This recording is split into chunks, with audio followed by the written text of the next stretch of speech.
सब topic number 2, रोजे की डेफिनेशन, रोजा तोड़ने वाले काम और किन कामों से रोजा नहीं टूटेगा।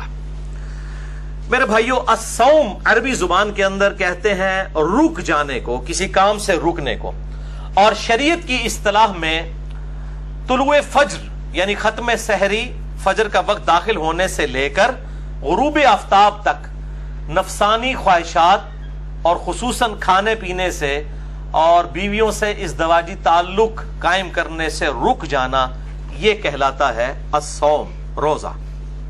अब रोजा जो है वो किन कामों से टूटता है, उस हवाले से सूरतुल बकरा की आयत नंबर 183 से 188 में 187 नंबर आयत के अंदर कि मेनली 2 चीजों से रोजा टूट जाएगा। नंबर 1, खाना पीना या जिस्म में कोई चीज दाखिल करना, खा वो टीके की शक्ल में रग में हो या खाल में हो या मैदे में कोई चीज टपका दी जाए। और नंबर 2, बीवियों के साथ इज़दवाजी ताल्लुक को कायम करना।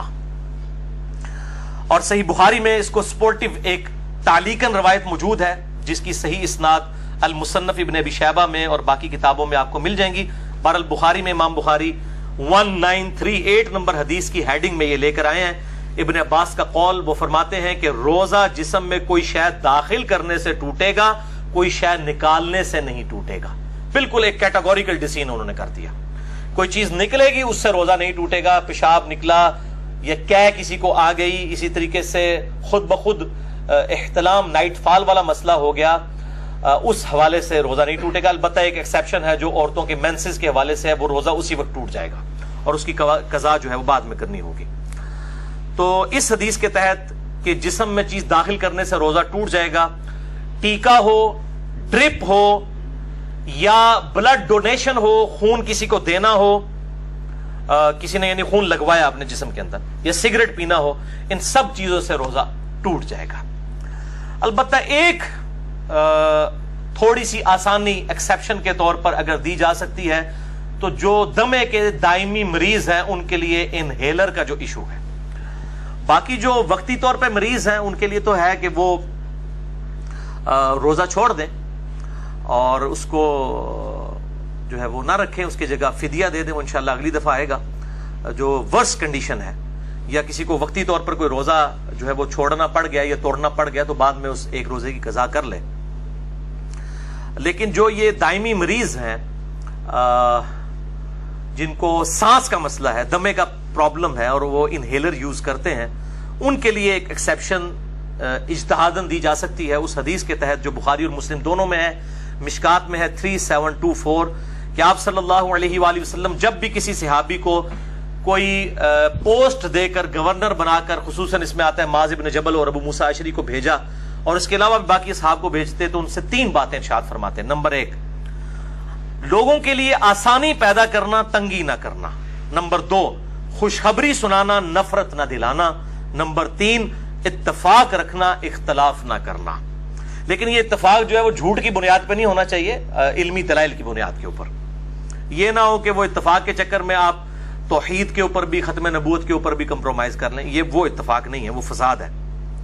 तो इस हदीस के तहत इनहेलर वाला जो इशू है, इसके ऊपर उलमा की 2 राय हैं और मैं भी ये समझता हूं कि जो उलमा कहते हैं कि रोजा नहीं टूटता, वो राय ज्यादा मजबूत है, क्योंकि एक परमानेंटली एक बंदे के साथ इशू लगा है। और अगर वो कहते हैं रोजा टूट जाता है, फिर जिन लोगों का ये मौकिफ है कि इनहेलर से रोजा टूटता है, उनको फिर बिल्कुल मैदान अमल में उतर के ये कहना चाहिए कि जो दमे के मरीज और इनहेलर यूज करने वाले मरीज हैं उन पे रोजा फर्ज ही नहीं है, वो सिर्फ फिदिया दिया करें, तो फिर उनका इज्तिहाद मुकम्मल होगा। मैं उनके साथ हूं, जुरत करें ये कहें फिर कि उन पे रोजा नहीं, जुरत करके कहें ना।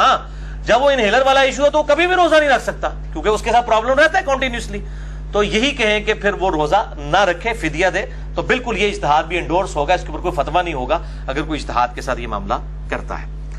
इसी कॉन्टेक्स्ट में जो खून देना है, डोनेट करना है, ब्लड कोई दे किसी को, अपना खून निकाले, तो जाहिर है वो निकल रहा है और वो इब्न अब्बास का कौल है कि निकलने से कोई चीज रोजा नहीं टूटेगा। तो इस हवाले से बुखारी और मुस्लिम की एक हदीस है मिशकात में 2002 कि इब्न अब्बास कहते हैं कि नबी सल्लल्लाहु अलैहि वसल्लम इहराम की हालत में भी और रोजे की हालत में भी अल हिजामा यानी पछने लगवाया करते थे, جسے ہم کپنگ کہتے ہیں، یہ طریقہ علاج ہے جس میں خون نکالا جاتا ہے. تو روزے کی حالت میں آپ صلی اللہ علیہ وآلہ وسلم خون نکلوا لیا کرتے تھے. تو بلڈ ڈونیشن بھی اسی کے اندر آئے گی. اگر خون نکال لیا جائے جسم سے تو روزہ نہیں ٹوٹے گا. البتہ اس میں ایک ایکسیپشن ہے، وہ صحیح بخاری میں حدیث ہے، مشکات میں 2016 کے انس بن مالک سے پوچھا گیا کہ آپ لوگ روزہ دار کے جو پچھنے لگوانے ہیں الحجامہ، اس کو نبی صلی اللہ علیہ وآلہ وسلم کے دور میں مکروہ کیوں جانتے تھے؟ تو انس بن مالک نے کہا کہ ہم اسے مکروہ نہیں جانتے تھے، یہ بالکل ٹھیک ہے، ہاں مگر کمزوری کے سبب.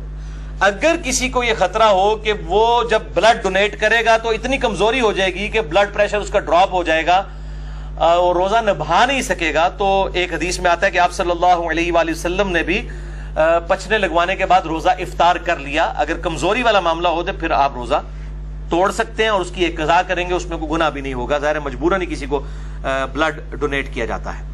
اس حوالے سے صحیح بخاری میں تعلیقاً ایک روایت ہے، مشکات میں 2017 کے ابن عمر روزہ کی حالت میں حجامہ کروایا کرتے تھے، پھر چھوڑ دیا. یعنی جب بوڑھے ہو گئے، کمزور ہو گئے، تو پھر وہ رات کے وقت میں الحجامہ کروایا کرتے تھے، پچھنے لگوایا کرتے تھے. اب اسی پہ جو کیا والا ایشو ہے، وامٹنگ کا، الٹی کر دینا جسے ہم کہتے ہیں اپنی مادری لینگویج میں، وہ بھی ہوگا کہ اگر کسی پہ کمزوری طاری ہو جائے الٹی کرنے کے بعد تو ٹھیک ہے، وہ روزہ اپنا اسی وقت کھول لے، بعد میں ایک قضا کر لے. اور اگر اس کو خود بخود جو الٹی آئی ہے، کیا آئی ہے، اس کے بعد وہ روزہ چلا سکتا ہے، چلائے، کوئی روزہ نہیں ٹوٹے گا، کیونکہ جسم سے چیز باہر نکلی ہے. صحیح بخاری 1938 کی ہیڈنگ تعلیقاً کہ نکالنے سے کوئی چیز روزہ نہیں ٹوٹے گا.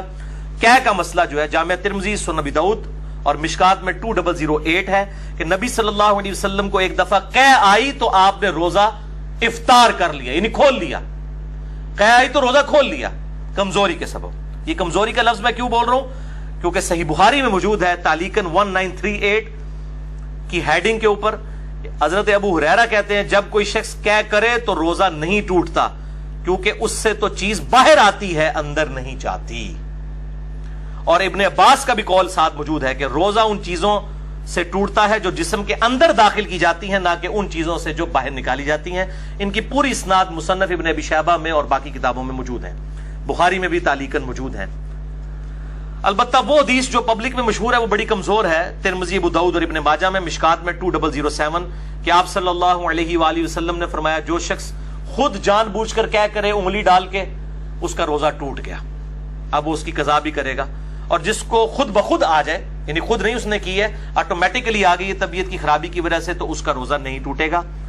یہ حدیث جو ہے اس کو امام ترمذی نے کہا یہ ضعیف ہے، اور انہوں نے کہا میرے استاد امام بخاری بھی اسے ضعیف کہتے تھے. امام ترمذی نے ساتھ لکھا اس میں حشام بن حسان مدلس ہیں اور ان سے روایت کر رہے ہیں، سما کی تصریح نہیں ہے. البتہ اس کو سپورٹیو ایک صحیح روایت موجود ہے موقوفاً ابن عمر رضی اللہ تعالیٰ عنہ سے. المصنف ابن ابی شیبہ میں انٹرنیشنل نمبر کے مطابق 9188 ابن عمر رضی اللہ تعالیٰ عنہ فرماتے ہیں جو شخص جان بوجھ کر کیا کر دے، یعنی جان بوجھ کے انگلی ڈال کے، تو وہ شخص پھر اپنا روزہ افطار اسی وقت کر لے، اس کا روزہ ٹوٹ گیا. اور جس کو خود بخود کیا آ جائے تو وہ اپنا روزہ کنٹینیو کر سکتا ہے. لیکن وہ بھی اگر کمزوری آ گئی تو وہ آپ حدیث سن چکے، آپ صلی اللہ علیہ وسلم کے ساتھ ایسا معاملہ ہوا. تو اگر کسی کو صبح ہی الٹی آ گئی ہے اور روزہ جو ہے وہ 15-16 گھنٹے کا، اس کو پتا پیٹ تو خالی ہو گیا، میرے تو بھوکنا کم ہو جائے گا، تو وہ کھول لے روزہ. پھر اس کو اجازت ہے کیا والے کو کہ وہ روزہ نہ رکھے، اور اگر وہ چلانا چاہتا ہے تو چلائے، وہ روزہ شمار ہوگا. اسی طریقے سے بعض اوقات سحری کے بعد کھٹے ڈکار وغیرہ آ جاتے ہیں، تھوڑی سی الٹی گلے میں آئی، منہ میں آئی، پھر واپس چلی گئی، اس سے بھی روزہ نہیں ٹوٹے گا. کوئی جنبی حالت میں کسی نے صبح کی ہے تو بخاری مسلم میں حدیث میں انشاءاللہ اگلی دفعہ بیان بھی کروں گا کہ وہ بغیر غسل کیے سحری کھا کے روزہ رکھ سکتا ہے، اور فجر کا وقت داخل ہونے کے بعد بھی غسل کر سکتا ہے. آپ صلی اللہ علیہ وآلہ وسلم سے یہ چیز ثابت ہے.